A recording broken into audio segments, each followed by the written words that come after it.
I would like to acknowledge in gratitude to the Indigenous people on whose traditional territories I live, Anishinaabeg, Haudenosaunee, Huron-Wendat, and Mississauga of New Credit in Toronto Treaty 13. Good evening, ladies and gentlemen. My name is Barbara Kochberg, and I am the co-chair of Engaging in Education at Beth David.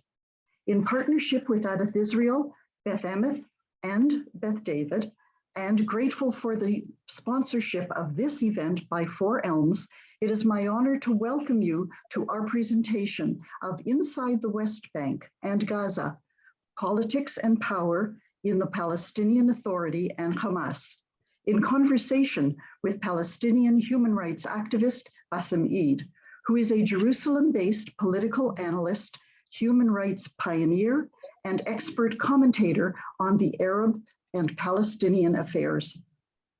Bassem was born in the Jordanian-occupied Old City in East Jerusalem, whose place of residence became the United Nations Refugee Works Agency refugee camp in Shuafat. He rose to prominence during the First Intifada, the Palestinian uprising, and was a senior field researcher for B'Tselem, the Israeli Information Center for Human Rights in the occupied territories. In 1996, he founded the Jerusalem-based Palestinian Human Rights Monitoring Group, and in 2016, he assumed the role of chairman of the Center for Near East Policy Research. Bassem publicly condemned the widespread murder of Palestinian dissidents, often for reasons unrelated to the Intifada.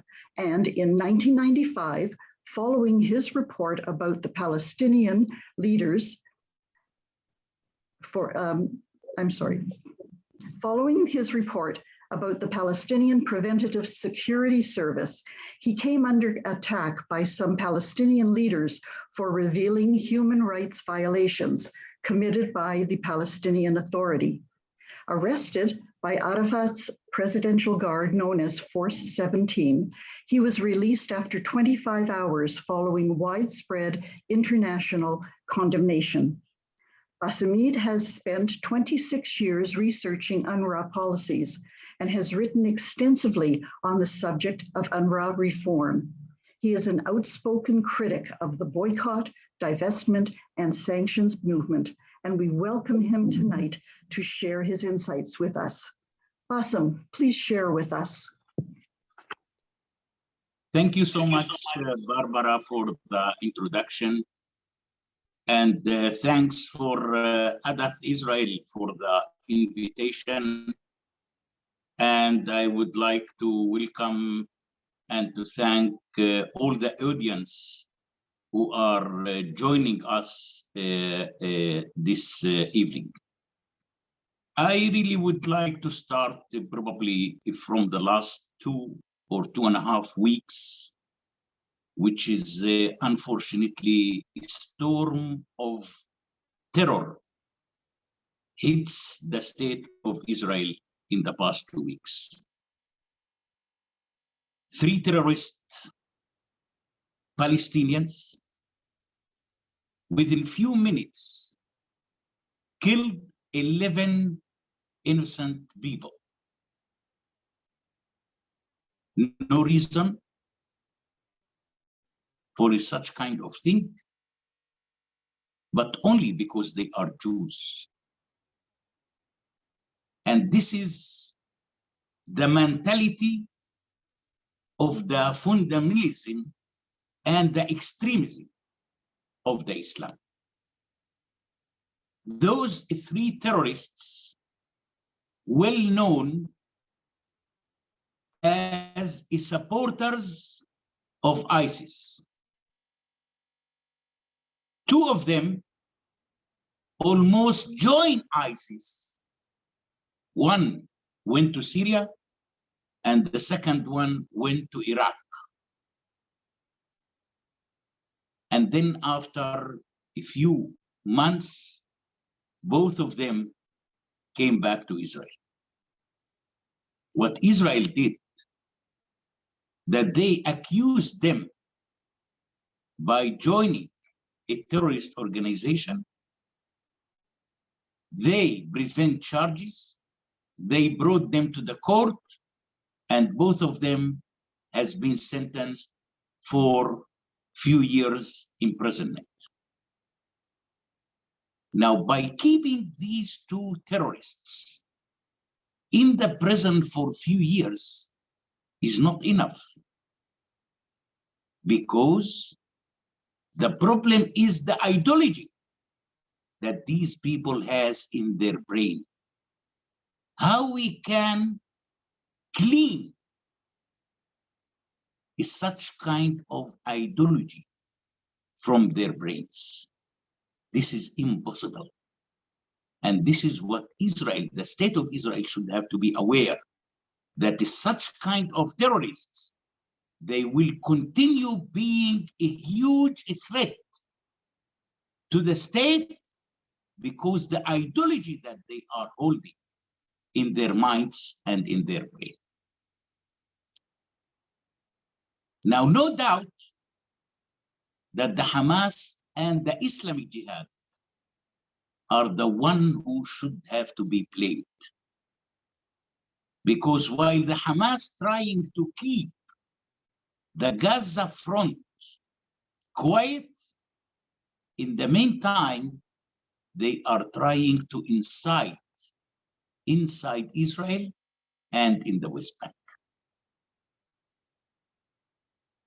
Since May last year, we remember the 11 days of war between the Hamas and Israel. The Israeli Prime Minister Naftali Bennett went on a visit last August to Egypt, and he met with President Sisi in Sharm el-Sheikh. Sisi told Bennett very clearly that if Israel is not going to increase the economy of Gaza, no quiet will be achieved from the side of Gaza. And I remember when Bennett came back to Israel, he decided to give 5,000 working permits to Palestinian workers from Gaza to enter every day to work in Israel and to go back. And that's never happened since the Israeli disengagement from Gaza in 2005. In January this year, the Israeli Prime Minister Naftali Bennett decided to increase the working permits for the Gazan workers from 5,000 to 12,000 working permits. That's giving hundreds of millions of shekels as an income to the Gaza Strip. So the Hamas is very aware right now that if they will shoot one rocket towards Israel, the first thing, 12,000 workers will lose their working permit. Egypt trying to impose a lot of pressure on the Hamas to keep the Gaza Strip quiet. And I think that Egypt almost succeeded. Friends, the Israeli government start realizing these days that while they are increasing the Palestinian economy, in the meantime, they are able to decrease the Palestinian violence. And looks like that this is really working very well right now.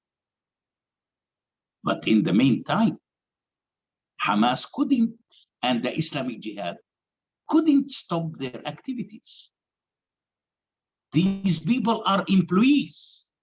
Hamas and the Islamic Jihad are employees in a big terror factory called Iran. Iran's main goal is how to continue disturbing the Israeli internal security.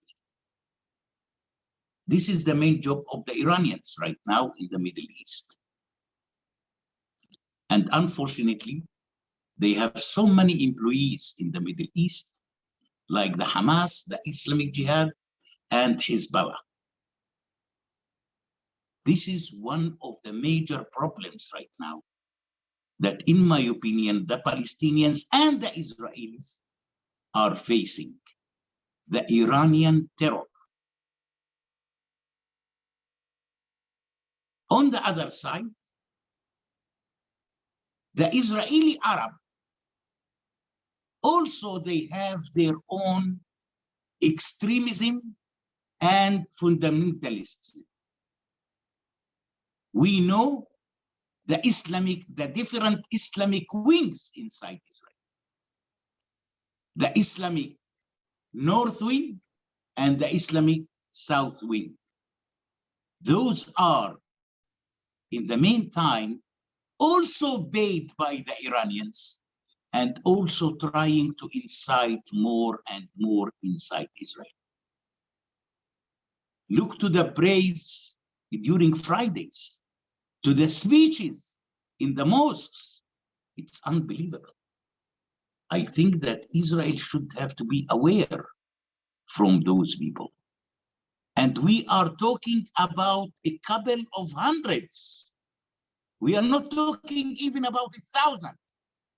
A couple of hundreds who succeed to disturb the internal Israeli security. This is what Israel should have to be aware about.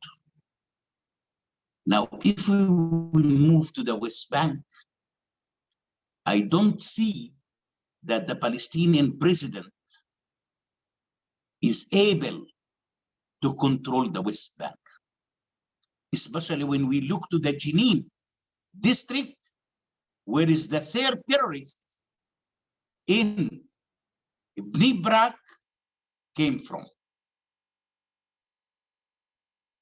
And the condemnation of the Palestinian president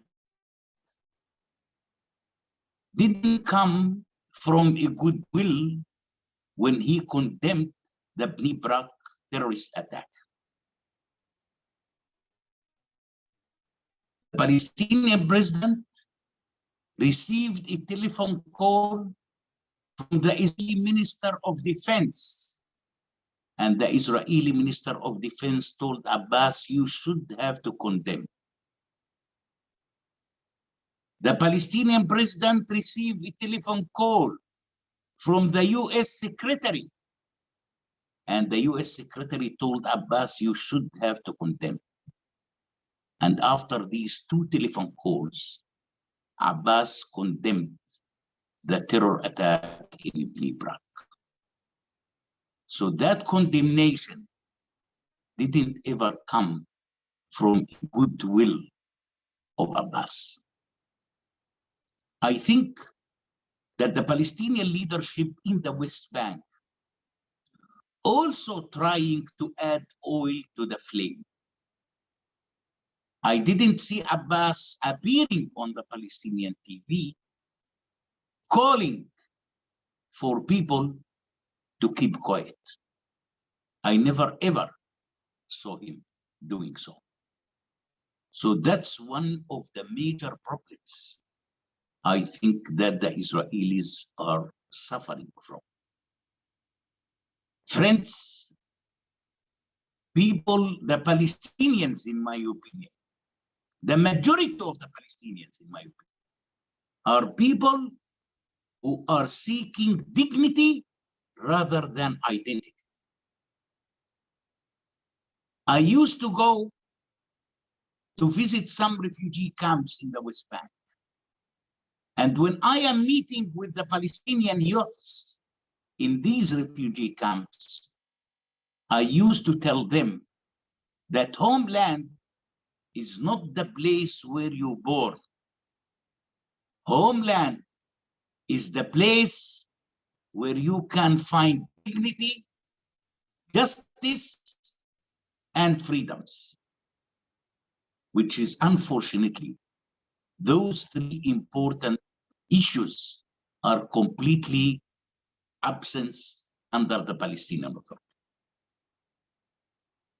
Friends, if you will come today to any ordinary Palestinian and asking him, what are the most three priorities that you are seeking?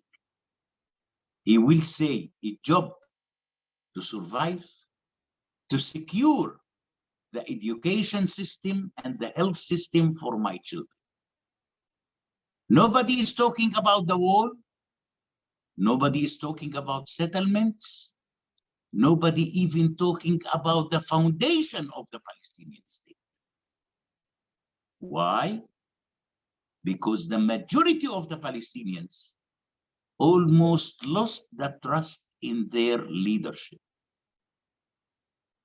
The majority of the Palestinians realized how much their leadership are corrupt. This is the situation right now. I didn't see that in the near future, any kind of peace is going really to take place between the Israelis and the Palestinians. Because looks like to me that the strategy of the Palestinian leadership is not to make peace with Israel at all.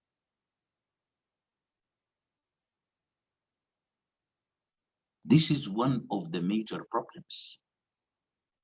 You know, sometimes when leaders around the world is standing up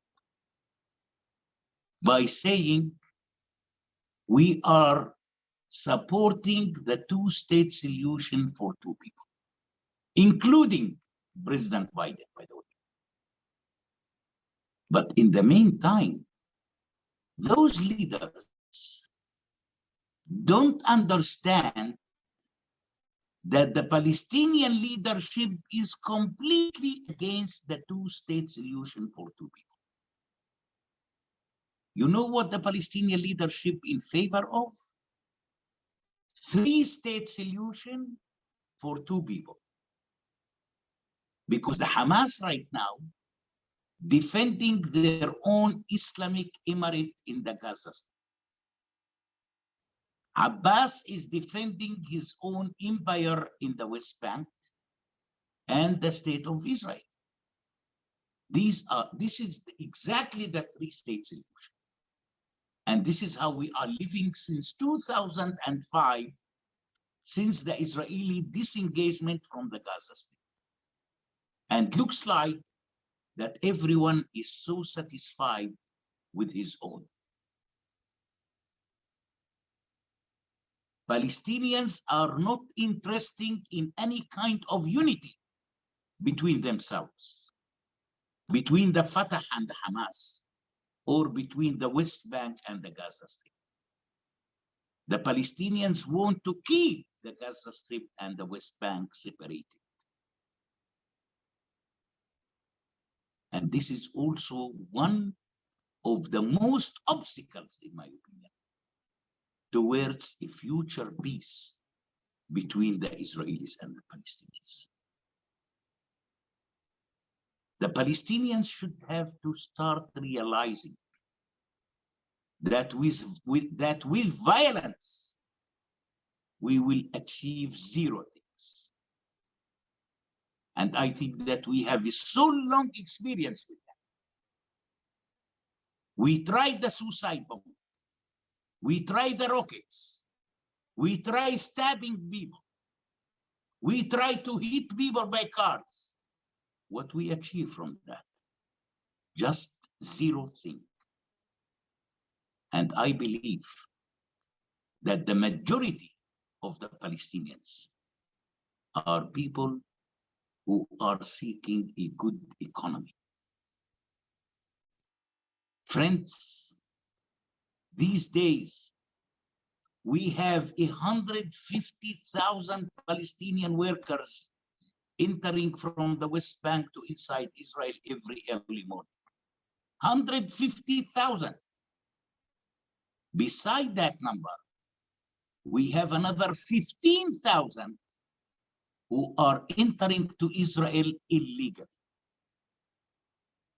Beside that, we have around 12,000 Palestinian workers who are working in the settlements in the West Bank.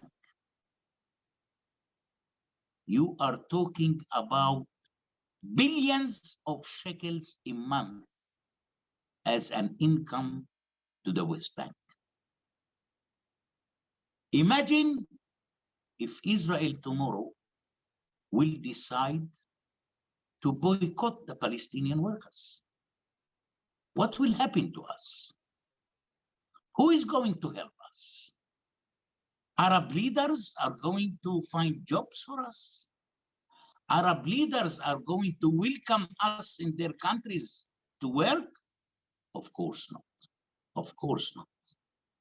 I think the only one who is aware about the Palestinian economy these days is only Israel.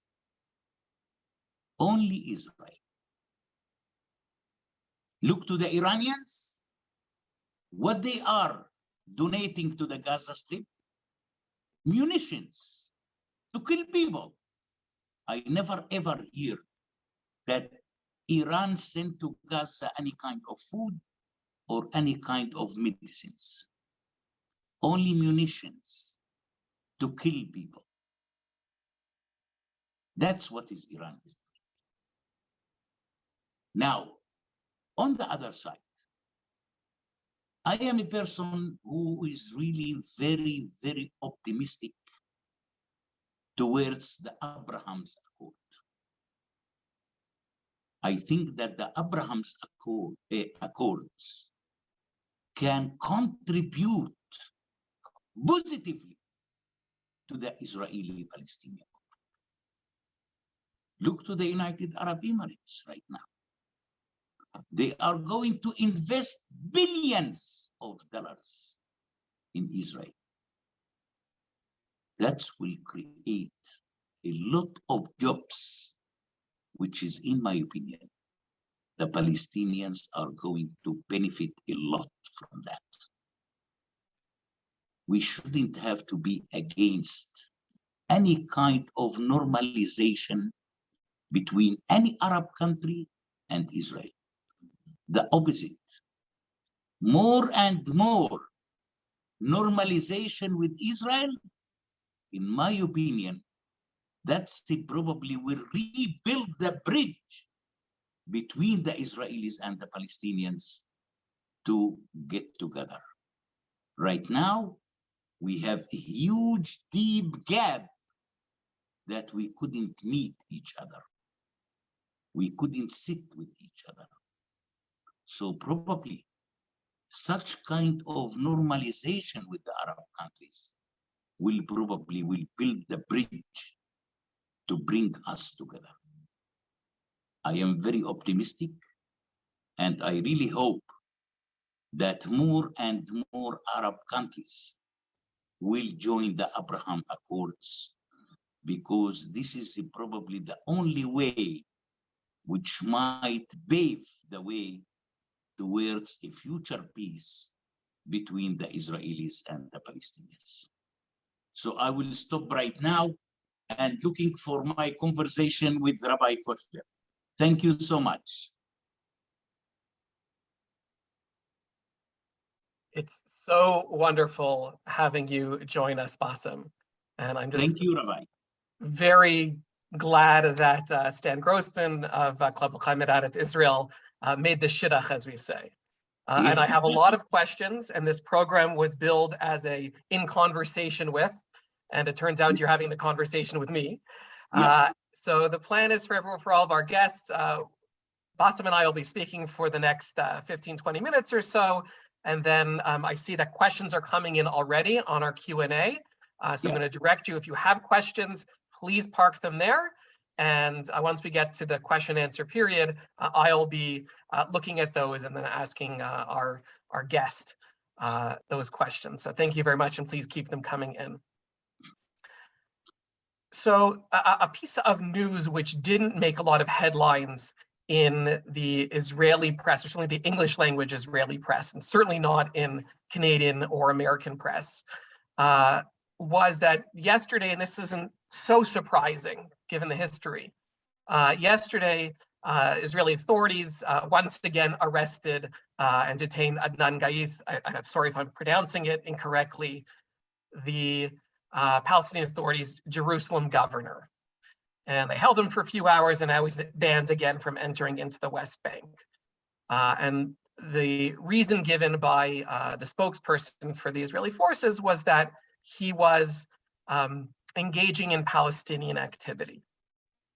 So I'm hoping you can give us a sense of the leadership on the ground in East Jerusalem and West Bank, their relationship with Israeli authorities, and what does Israel hope to gain out of arresting, detaining, and then banning from entering people like the Palestinian governor of Jerusalem, and a few days before they also had arrested their minister of Jerusalem affairs.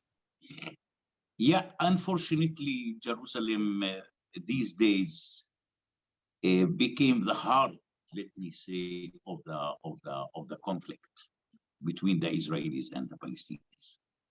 Unfortunately,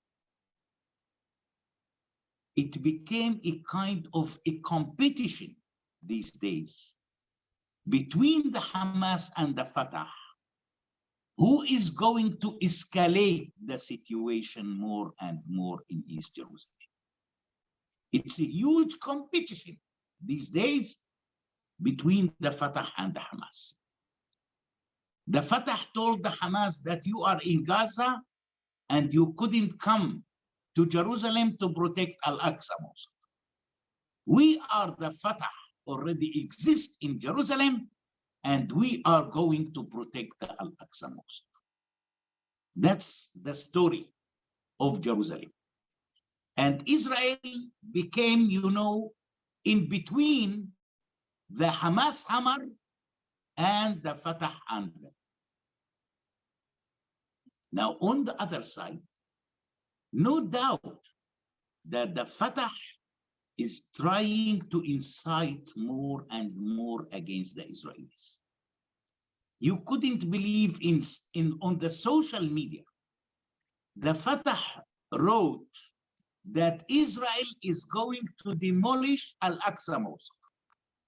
Imagine when Muslims woke up in the morning and reading is such kind of a fake post on Facebook or on Twitter.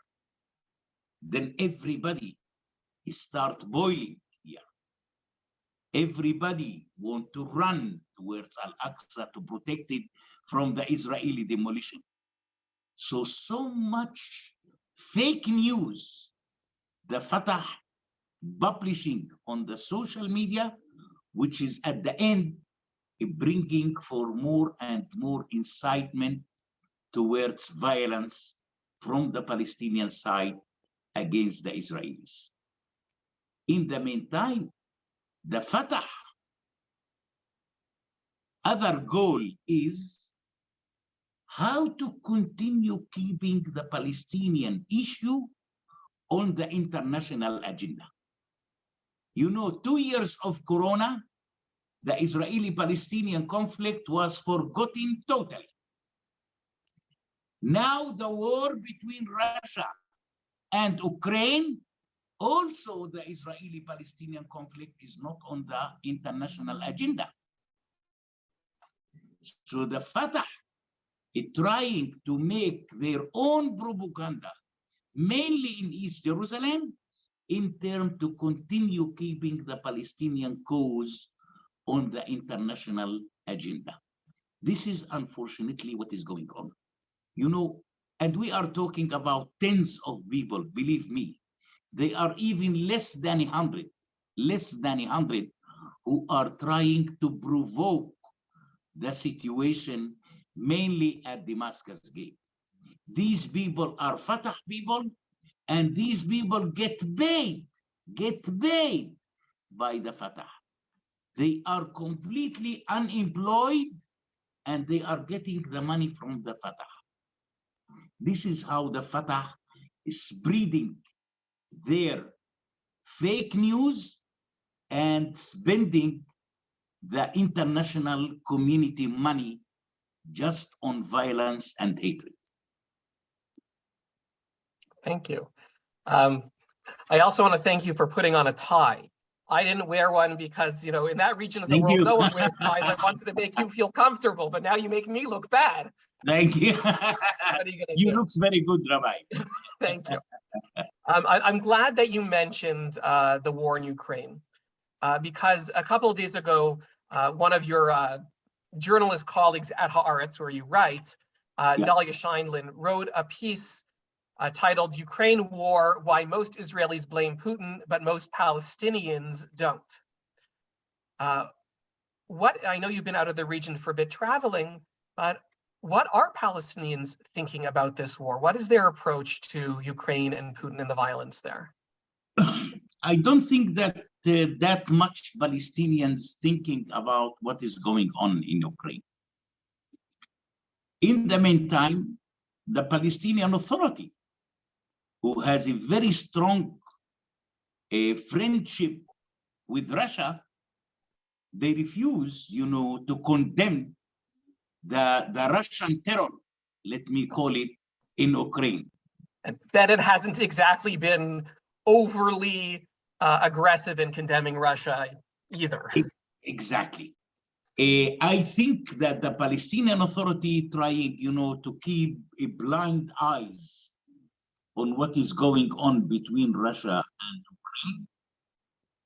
And in the Palestinian media, there is no daily reports, let me tell you, about what is going on between Russia and Ukraine and the massacres that the Russians are committing in Ukraine, because the Palestinian Authority gave an order to the Palestinian media to keep a very low profile on what is going on.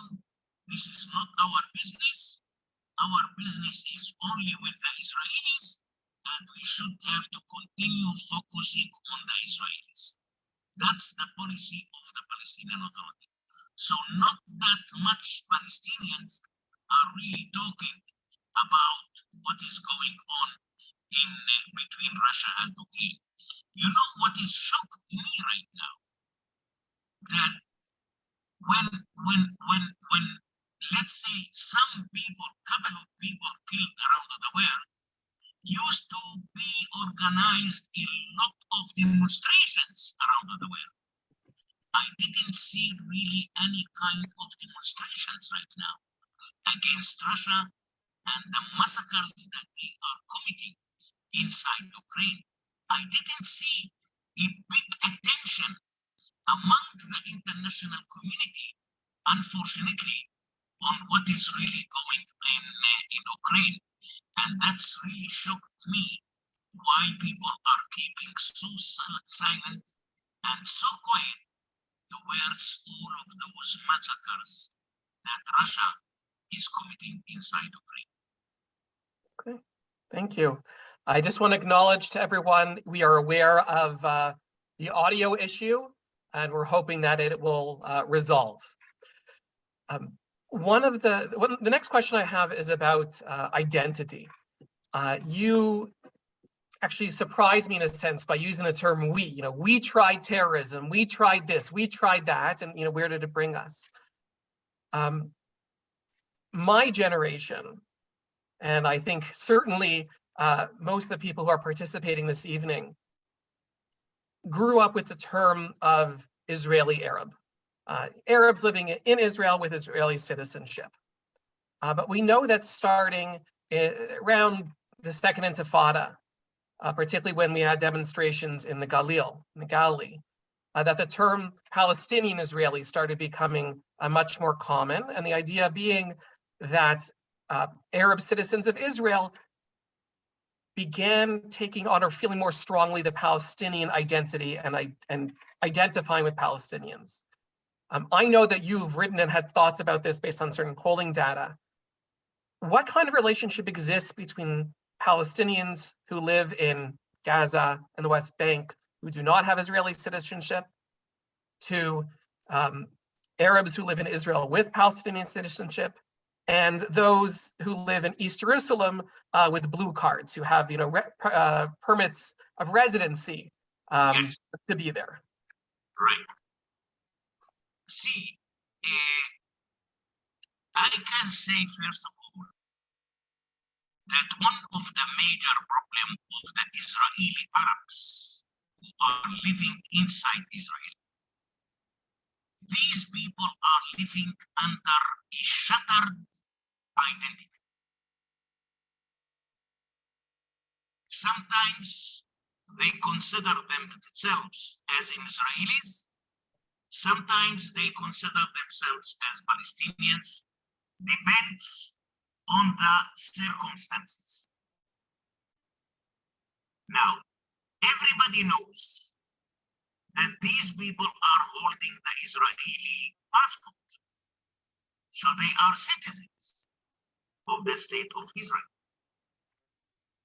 Now, if you come to those people by saying, listen, we have a very good solution for you, all the Israeli Arabs. We are going to annex you to the Palestinian Authority, to the Palestinian territory, to the Palestinian state. Imagine which intifada these people are going to make against Israel if Israel will think to annex them to the West Bank and to the Palestinian Authority. So what exactly you want? What exactly you want? Now, besides that, Rabbi Kotler, the major problem is the Islamic wings inside Israel. Those people who are trying to add the oil to the flame. And those Islamist wings in Israel coordinating their activities in Israel with the Hamas, with the Islamic Jihad, with the Hezbollah, with the Turkish government, with the Iranians. Imagine, all of those are working to continue disturbing the Israeli internal security. This is one of the major problems. Now, on the other side, I must have to tell you that we are talking about a couple of hundreds. Not all the Israeli Arabs are the same. We saw in the last 3 terrorist attacks, there was over than 90% of the Israeli Arabs condemned those 3 terrorist attacks inside Israel. Over than 90% condemned such kind of terror attacks. So unfortunately, those minority, which is we talk about a couple of hundreds, are really also disturbing the daily life of the Israeli Arabs inside Israel. Okay. For those of us who are fans of Fauda, we certainly from the last season, there's a real sense of coordination between Israeli security forces and Palestinian security forces in the West Bank. I'm hoping you could elaborate on that. What kinds of relationships are there and how much are they in sync with one another? See, I think that the security coordination between the Israelis and the Palestinian Authority is very wide, very wide. And I can consider it, according to the Israeli officials, they are so satisfied. They are so satisfied from the activities of the Palestinian security forces in the West Bank. Israel is providing a lot of information to the Palestinian Authority. And the Palestinian security forces are functioning in the West Bank according to the Israeli demand. Now, the Palestinian Authority already informed the Israelis that Jenin district is very difficult for our security forces to operate in. The Palestinian Authority informed the Israelis that very difficult for our security forces to operate in Jenin. This is why the Israelis said, forget Jenin, we are the ones who is going to operate in Jenin.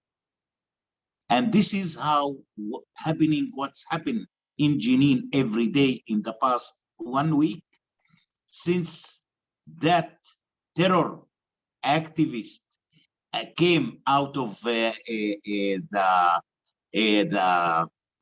village of Arabe, and the Israelis daily are day and night inside Jenin looking after wanted people over there. And the Palestinian Authority never ever tried to interfere here, because the security that the Israelis trying to approach in the West Bank, that's also will contribute to the Palestinian Authority itself. The Palestinian Authority will be never safe in the West Bank without such security coordination with Israel.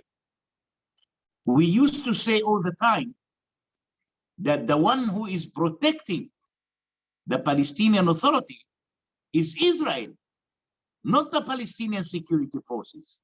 It's Israel. Everybody knows that very well. And Abbas once said it very clearly, that the security coordination is a holy thing. Holy. It's a holy thing.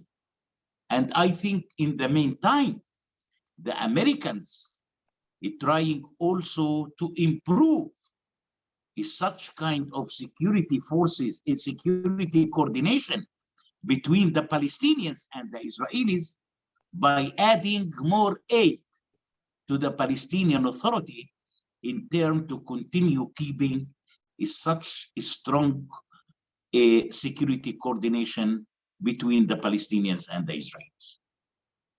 Okay. This is going to be my final question, then I'm going to turn it over and ask the questions asked by our audience. Okay. A reminder to everyone, please ask your questions in the Q&A portion of your screen at the bottom rather than in the chat. Ask in the Q&A, not in the chat. So my final question is in some ways very different. About 20 years ago, I had the opportunity to spend some time in Ramallah and Al-Bira, and it was remarkably eye-opening for me as someone who never had the chance to really be within Palestinian society. You are a resident of Jericho, and if anyone's ever taken that Highway 1 from Jerusalem to the Dead Sea, you pass by on your left a big sign, you know, in English and Hebrew and Arabic saying, you know, do not enter if you're Israeli, it's forbidden for you, etc., etc. What's life like for you in Jericho? See, Jericho, Jericho considered as a very, very quiet city in the West Bank. Jericho also considered as the poorest city in the West Bank. You know, the only income of Jericho is the agriculture, and the second income is the working in Israel. A lot of Palestinian workers from Jericho, mainly working in the settlements in the West Bank, rather than in the cities of Israel, because they are so close, and that will save, you know, a lot of transport for them. And they don't have to go through checkpoints in the same way. Exactly, and they don't have to go through checkpoints at all, except the checkpoint at the entrance of each settlement that they are looking for your working permit, and then you are entering. So people are very quiet in Jericho. People try to keep themselves quiet and far away from any political, situation. But as a In city, the there's, do you enjoy living there? There's culture and restaurants and good relations between neighbors? Everything. You have theaters, even theaters you have in Jericho. It's a wonderful city. It's a very quiet city. It's a big city in the meantime. Yeah, if you look to the land over there, it's not crowded by people like in Ramallah, like in Hebron, like in Nablus. And life is really very, very interesting in Jericho. In the meantime, the Palestinian Authority is not allowing Israelis to enter to Jericho on the demand of the Israeli government. On the demand of the Israeli government. And according to the Oslo Accords, Jericho is still part of Area A. Yeah, it is. It is completely under the jurisdiction of the Palestinian Authority. But, there are also a lot of other ways that the Israelis can enter to the West Bank, with their Palestinian friends, going around, eating the kebab and the hummus in Ramallah and in Al-Bire, and everybody is really enjoying life over there. I hear the hummus is better. Yeah, the hummus is the best. The hummus is the best. Sometimes I used to say that I am feeling the Israeli-Palestinian conflict in New York and Los Angeles rather than I am feeling it between Ramallah and Jerusalem. And I'm wondering why the American people are really so busy on the Israeli-Palestinian conflict. You don't have troubles? You don't have problems to think about? Stop thinking about the Israeli-Palestinian conflict. The Israelis and the Palestinians knows how to manage the conflict and how to solve the conflict. So please, the Americans, keep far away from the Israeli-Palestinian conflict unless you can help us by increasing the economy of the Israelis and the Palestinians. But don't ever try to impose any kind of solution of the Israeli-Palestinian conflict. That's a fascinating point for our conversation to end with. I wish we had all night. I'm going to turn now to the questions that people are asking. People are interested to know about peace movements within Palestinian society, and that's tied into the lack of elections, in both places, in both the West Bank and Gaza. Abbas was elected in 2005 for a 4-year term, which is still going. Is there a potential for some sort of mass social movement to unseat him, to change their approach to peace with Israel? Will there ever be elections? What's the future of his power, and will there be a peaceful movement, particularly in the West Bank? That's exactly, Rabbi Kotler, what I talk about when I said that the Palestinian leadership is in favor for 3-state solution for 2 people. Now, the lack of election will impose such kind of solution, which is 3-state solution for 2 people. Abbas never ever will allow any elections, neither in the West Bank nor in the Gaza Strip. Hamas is completely against elections in the West Bank or even in the Gaza Strip. This is how we are managing the conflict, Rabbi. We became experts, the Palestinians became experts on managing the conflict rather than solving the conflict. And this is one of the main reasons why Abbas refused to conduct any kind of elections. You remember, that's remind me 3 years ago, Abbas visited Germany and he met with Angela Merkel. You know what Angela Merkel told him? That since you elected, I was elected 5 times in Germany. This is what she told Abbas. Now, on the other side, Rabbi Kotler, what is shocking me, that the international community is keeping so quiet on that. No one leader is trying to knock the door of Abbas by saying, when you are going to make elections. Even President Biden. Why is an aid then conditioned on the calling of elections? If the PA is getting, millions and billions of dollars from very powerful countries, why don't they just say, if there's no election by a certain time, we're cutting you off, which will of course cause tremendous outrage and the need for an election, frankly. I wish that President Biden will start with that. Right. I wish. The question is why doesn't he? It's but not my question. It's a question from unfortunately, the leaders of the international community looks like to me that they are in favor in the continuation of the Israeli-Palestinian conflict. I used to say that the international community these days became a part of the conflict rather than a part of the solution. And that's exactly the point.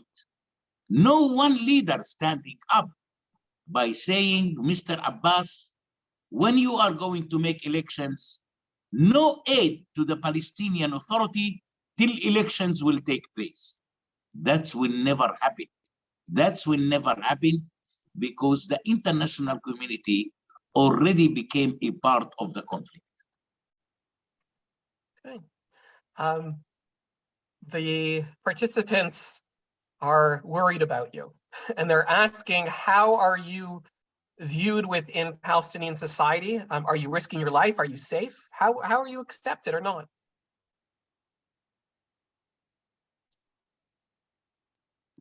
You know, Rabbi Kotler, those who are asking me about my safety, I used to ask them if they are running any insurance companies. I am really feeling very safe. As it was mentioned in the introduction, in 1996, I was arrested by Yasser Arafat. But I was so lucky that I kept in jail only for 25 hours. And the one who succeeded to release me in that time was the US Secretary Warren Christopher under Bill Clinton administration. He is the one who picked up the telephone and he talked to Arafat and he told Arafat, you have 5 minutes to release Bassem. That arrest already gave me a huge impunity from the Palestinian Authority. In the meantime, don't forget that I spent 28 years defending the rights of the Palestinians. And why the switch? Yeah. You were a critic of Israel for so long. I started defending them from the Israeli army via Bethlehem, but after the Oslo Accord, I decided to resign from Bethlehem and to create a Palestinian organization because I am much more interested to control the Palestinian Authority violations against the Palestinians. I am so fed up from the Israelis, let me move to the Palestinian Authority. And I think that the Palestinian Authority human rights picture is very disturbing, very disturbing. I wrote a lot of reports. The international communities put a lot of reports about the Palestinian Authority, but unfortunately, that's making nonsense for the European leaders. The European leaders knows how much the human rights picture is disturbing, and they never try even to interfere in the human rights violations committed by the Palestinian security forces against the Palestinians. But they are much more aware about the Israeli violations against the Palestinians. I want to loop back to the question of elections, because we have a lot of people who are writing about their sense, or based on whatever data they're getting, that if elections were held today in the West Bank, that Hamas would win. Would you, and this is going to be the last question from the audience, do you feel this is accurate? And if so, why? Why are West Bank Palestinians interested in a Hamas leadership? First of all, I don't believe is such kind of results might happen. For the main reason for that the existing of Israel in the West Bank. Israel still exists in all over the West Bank. Hamas has no activity in public activities at all in the West Bank. Hamas in the West Bank right now between the Palestinian Authority anvil and the Israeli hammer. So Hamas is not acting in the West Bank like they are acting in the Gaza Strip. Secondly, I believe that 90% of the Palestinians in the West Bank knows exactly which kind of life the people has in the Gaza Strip under the Hamas. We know that the Hamas are killers. Hamas is arresting people for long-term imprisonment without trial. Hamas torturing the people inside the prison. So many people died in custody since the Hamas took over the Gaza Strip in 2007. Which group is more corrupt, would you say, the PA or Hamas? I think that they are verifying each other who is going to be corrupt more. This is exactly the picture. So the people in the West Bank would love to continue working in Israel. And people knows if the Hamas will take over the West Bank, Israel will never allow any Palestinian worker to enter to work inside Israel. So I think that the one who is trying to spread is such kind of lies that the Hamas might win the elections is only Abbas, and this is what he is lying on the international community leaders, especially Europe and the Americans. Okay. Thank you so much. I wish we could talk all night. I'm now going to pass it over to Marlene White from Beth Emet to close us out. Thank you. Good evening. My name is Marlene White, and on behalf of Adat Israel, Beth Emet, Beth David, and all our guests attending this evening, I would like to thank you, Bassem, for all your efforts in updating us on the present political situation in the West Bank and Gaza. Your presentation was extremely informative and insightful. We all wish you an abundance of good health and continued interest in analyzing the Middle East situation. Let us all have hope that someday there will be some degree of peace for those living in the conflicts of the Middle East. Thank you to everyone for joining us this evening. Stay safe, healthy, and we look forward to welcome you again at our future programs. Wishing everyone a happy and healthy Passover holiday. Thank you. Thank you so much and have a wonderful evening. Thank you.